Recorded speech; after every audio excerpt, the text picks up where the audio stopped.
నమస్తే welcome to meta news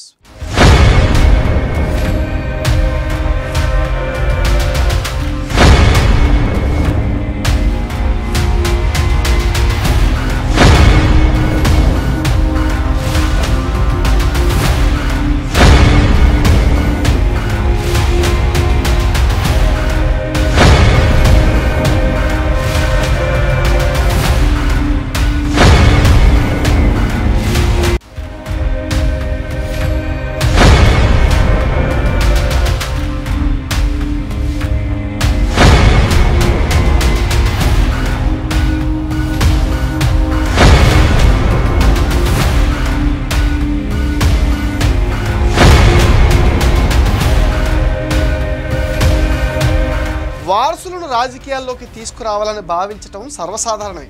అయితే వారిని గెలిపించుకుని చట్టసభలోకి పంపడం అయితే అంత ఈజీ కాదు. విశాఖ జిల్లాలోని 4 అసెంబ్లీ సెగ్మెంట్లో వారసుల్ని రంగంలోకి దింపాలని కూటమి ఎమ్మెల్యేలు అయితే అప్పుడే కర్చీఫ్లు కూడా రెడీ చేశారనే టాక్ అయితే వినిపిస్తుంది. కూటమి ఎమ్మెల్యేలు వాళ్ళు తప్పుకుని తమ వారసులతో అప్రెంటిస్ చేయిస్తున్నారట. 4 ఏళ్ల తర్వాత వచ్చే ఎన్నికల కోసం ఇప్పటి నుంచే ప్రాక్టీస్ మొదలుపెట్టారు. విశాఖ జిల్లాలోని కీలకమైన ఆ 4 నియోజకవర్గాల్లో ఇప్పుడు వారసుల సందడి మొదలైంది. మాజీ మంత్రి గంటా శ్రీనివాసరెడ్డి, సీనియర్ ఎమ్మెల్యే వెలగపూడి రామకృష్ణబాబు, గణబాబు, విష్ణుకుమార్ రాజు నియోజకవర్గంలో వాళ్ళ వారసులు యాక్టివ్ అయ్యారు. ఈ నేతలంతా 4 ఏళ్ల తర్వాత జరిగే ఎన్నికల కోసం ఇప్పటి నుంచే ట్రయల్ రన్ ప్రారంభించారు. భీమిల్లో గంటా శ్రీనివాసరావు కుమారుడు రవితేజ మొన్నటి ఎన్నికల్లో టికెట్ ఆశించారు.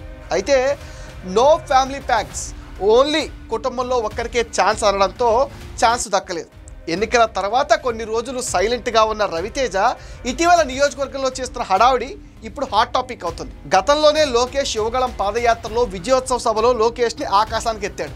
ఆ తర్వాత అడపాదడపా కనిపిస్తున్నా ఇప్పుడు ఫుల్ ప్లెజ్డ్గా రంగంలోకి దిగాడంటున్నారు. భీమిలిలో రాబోయే ఎన్నికల్లో గంటా తనయుడే పోటీ చేస్తారని కూడా అంటున్నారు. బీజేపీ సీనియర్ నేత విష్ణుకుమార్ రాజు ప్రాతినిధ్యం వహిస్తున్న నార్త్ అసెంబ్లీ నియోజకవర్గంలోనూ ఇదే ట్రెండ్ అయితే నడుస్తుంది. ఆయన కుమార్తె శ్యామలా దీపిక తండ్రి వారసురాలుగా ఎంట్రీ ఇవ్వడానికి ట్రైనింగ్ తీసుకుంటున్నారు. ప్రభుత్వ విప్ గణబాబు స్థానంలో ఆయన వారసుడు ఎంట్రీ ఇస్తున్నాడు. నియోజకవర్గంలో తండ్రితో కలిసి ఉన్న ఫ్లెక్సీలు, స్వాగతం బోర్డులు దర్శనమిస్తున్నాయి. ఎన్నికలకు 6 నెలల ముందు తెరపైకి తెచ్చి టికెట్ సాధించడం కంటే ముందు నుంచే అధినేత ఫోకస్లో పడాలని ఇప్పుడు తాపత్రయపడుతున్నారు. తమ వారసుల ఎంట్రీ గ్రాండ్గా ఉండాలని, గెలుపు జెండా ఎగరవేయాలనే టార్గెట్తో సలహాదారులు, వ్యక్తిగత కార్యదర్శులను కూడా అపాయింట్ చేసుకోవటం మరీ ఇంత తొందర అనే కామెంట్లు కూడా పడుతున్నాయి.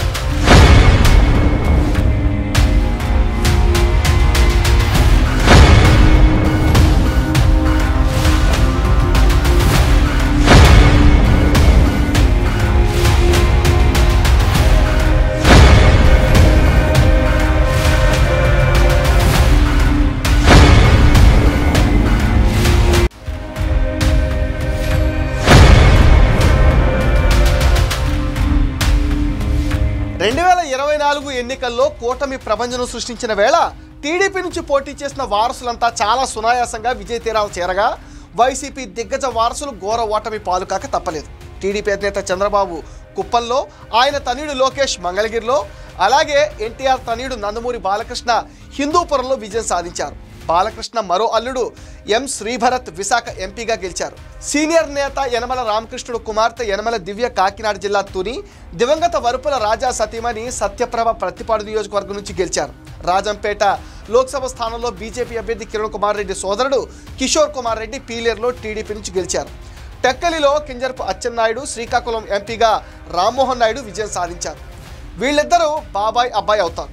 అనంతపురం జిల్లాలో మాజీ ఎమ్మెల్యే జేసీ ప్రభాకర్ రెడ్డి తనయుడు జేసీ అస్మిత్ రెడ్డి తాటిపత్రి నుంచి గెలిచారు. శ్రీ సత్యసాయి జిల్లాలో మాజీ మంత్రి పల్లె రఘునాథ్ రెడ్డి కోడలు సింధూరారెడ్డి పుట్టపత్రి నుంచి గెలిచారు. శ్రీ సత్యసాయి జిల్లా పెనుకొండ నుంచి మాజీ మంత్రి రామచంద్రారెడ్డి వారసురాలు సవిత గెలిచారు. వైఎస్ఆర్ జిల్లా కమలాపురం నుంచి పోటీ చేసిన కృష్ణ చైతన్య రెడ్డి కూడా గెలిచారు. ఈయన తండ్రి పుత్తా నరసింహారెడ్డి టీడీపీ సీనియర్ నేత. డోన్ టీడీపీ అభ్యర్థి కోట్ల జయసూర్య ప్రకాష్ రెడ్డి గెలిచారు. ఈయన తండ్రి కోట్ల విజయభాస్కర్ రెడ్డి ఉమ్మడి ఆంధ్రప్రదేశ్ మాజీ సీఎం. ఆళ్లగడ్డ టీడీపీ అభ్యర్థి భూమన అఖిలప్రియ రెండోసారి గెలిచారు. ఆమె తల్లిదండ్రులు ప్రజాప్రతినిధులే. కర్నూలు టీడీపీ అభ్యర్థి భరత్ గెలిచారు. ఈయన టీజీ వెంకటేష్ కుమారుడు. ఎమిగనూరు నుంచి నాగేశ్వర్ రెడ్డి తెలుగుదేశం అభ్యర్థిగా గెలుపొందారు. ఈయన తండ్రి దివంగత నేత బివి మోహన్ రెడ్డి. విజయనగరం కేంద్రంగా మాజీ మంత్రి పోసపాటి అశోక్ గజపతిరాజు కుమార్తె పోసపాటి అతిథి విజయలక్ష్మి గజపతిరాజు గెలిచారు. రాజమహేంద్రవరం అర్బన్ టీడీపీ అభ్యర్థిగా గెలిచిన వాసు మాజీ ఎమ్మెల్యే భవానీ భర్త. అమలాపురం ఎంపీ గంటి హరీష్ మతూర్ దివంగత లోక్సభ స్పీకర్ జిఎంసి బాలయోగి కుమార్.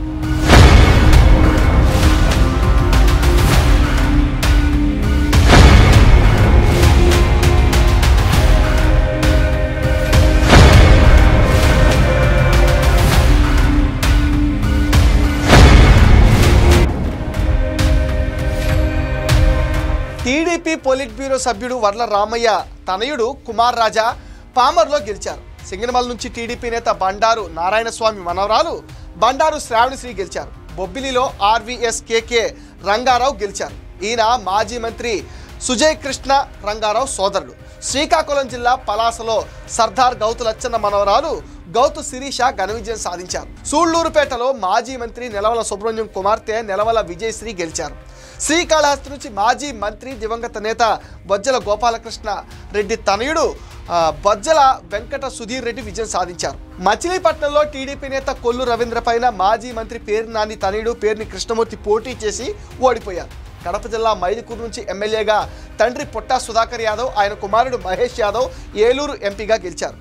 వారసుల విషయంలో వైసీపీ నేతలకు చుక్క ఎదురైంది. వైసీపీలో జగన్ ఎమ్మెల్యేగా, అవినాష్ రెడ్డి ఎంపీగా, మంత్రి పెద్దిరెడ్డి రామచంద్రారెడ్డి ఎమ్మెల్యేగా, కొడుకు మిథున్ రెడ్డి ఎంపీగా గెలిచారు. చీరాల్లో కర్ణం బలరాం తనయుడు కర్ణం వెంకటేష్ పోటీ చేసి ఓడిపోయారు. తాడిపత్రి, ధర్మవరం స్థానాల నుంచి పోటీ చేసిన బాబాయ్ అబ్బాయిలు కేతిరెడ్డి పెద్దారెడ్డి, కేతిరెడ్డి వెంకట్రామరెడ్డి ఓడిపోయారు. అండ్ తణుకులో కారుమూరి నాగేశ్వరరావు ఏలూరు ఎంపీ స్థానంలో ఆయన కుమారుడు సునీల్ ఓడిపోయారు. ఒంగోలు వైసీపీ ఎంపీ అభ్యర్థి చెవిరెడ్డి భాస్కర్ రెడ్డి, ఆయన కుమారుడు చంద్రగిరి అసెంబ్లీ అభ్యర్థి మోహిత్ రెడ్డి కూడా ఓడిపోయారు. మాజీ ఉప ముఖ్యమంత్రి బూడి ముత్యాల నాయుడు అనకాపల్లి లోక్సభ స్థానంలోనూ, ఆయన కుమార్తె ఈర్ల అనురాధ మాడుగులలో ఓడిపోయారు. శ్రీకాకుళంలో అన్నదమ్ములు ధర్మాన ప్రసాదరావు, కృష్ణదాస్ ఇద్దరూ ఓడిపోయారు. ఆదిమూలపు సురేష్ కొండేపిలోను, ఆయన సోదరుడు సతీష్ కోడుమూరులోనూ ఓడిపోయారు. మేకపాటి రాజగోపాల్ రెడ్డి ఉదయగిరి, ఈయన అన్న కుమారుడు మేకపాటి విక్రమ్ రెడ్డి ఆత్మకూరులో ఓడిపోయారు. బొత్స సత్యనారాయణ తమ్ముడు అప్పల్ నరసయ్య, భార్య ఝాన్సీ, బొత్స మేనల్లుడు చిన్నసీను వియ్యంకుడు బద్దుకొండ అప్పలనాయుడు కూడా ఓడిపోయారు. గతంలో కంటే 2024 ఎన్నికల్లో వారసులు పోటీ చేయటం, ఎక్కువ మంది గెలిచి చట్టసభల్లో ఎంట్రీ ఇవ్వటం ప్రత్యేకంగా చెప్పాలి. మరి 2029లో ఇంకెంతమంది వారసులు ఎంట్రీ ఇస్తారో చూడాలి. ఇది మెటా న్యూస్ అప్డేట్. ఈ వీడియో పైన మీ విలువైన ఒపీనియన్ కామెంట్ సెక్షన్లో పోస్ట్ చేయండి. మీరు ఇచ్చే కామెంట్స్తో మరిన్ని ఇంట్రెస్టింగ్ వీడియోస్ మీకు అందిస్తాం. అండ్ మీరేం చేయాలో మీకు తెలుసుగా, ఈ వీడియోస్ని లైక్ చేయండి, షేర్ చేయండి, మెటా న్యూస్ని సపోర్ట్ చేయండి, సబ్స్క్రైబ్ చేయండి.